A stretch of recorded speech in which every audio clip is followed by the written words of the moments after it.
वशिष्ठ बाबा ने वर दे दिया, गाय के गोबर पर जो गाय का घी कंडा जलाकर छोड़ेगा, उसके पितृ, उसके देवता, उसके कुल देवी देवता उस पर कृपा करेंगे और उसका जीवन सार्थक करेंगे। आप लोगों को मालूम होगा, आरती के बाद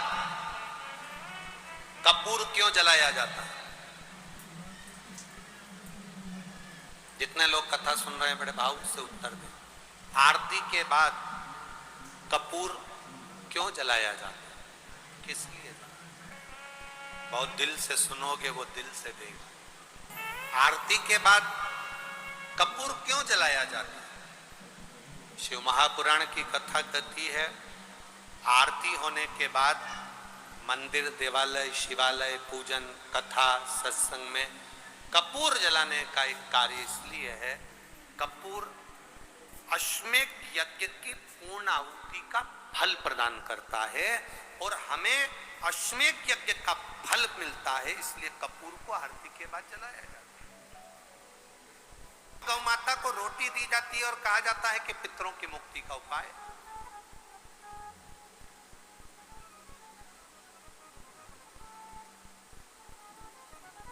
क्यों गौ माता को रोटी देकर पितरों के कल्याण की बात करी जाती है?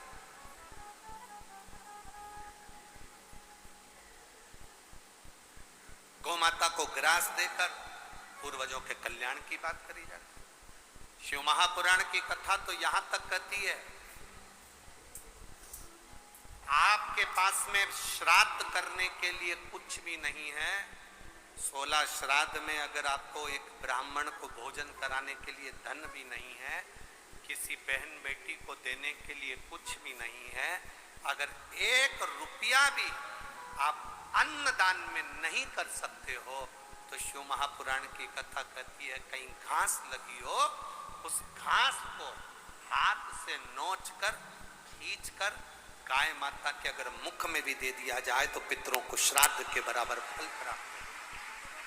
गाय के दूध से कैंसर समाप्त होता है, गाय के मूत्र से कैंसर समाप्त होता है, गाय के गोबर के कंडे पर पांव रखकर हल्दी डालकर बैठ जाओ तो शुगर का लेवल डाउन हो जाता है। गाय का एक एक शरीर का एक एक चीज हमारे जीवन को सुख प्रदान करने वाली, ये सीखे बच्चे, ये बच्चों को ज्ञान होना चाहिए, बच्चों को होना चाहिए सब्जेक्ट, चाहे वो अंग्रेजी में आए चाहे हिंदी में, पर उस सब्जेक्ट में गाय के लिए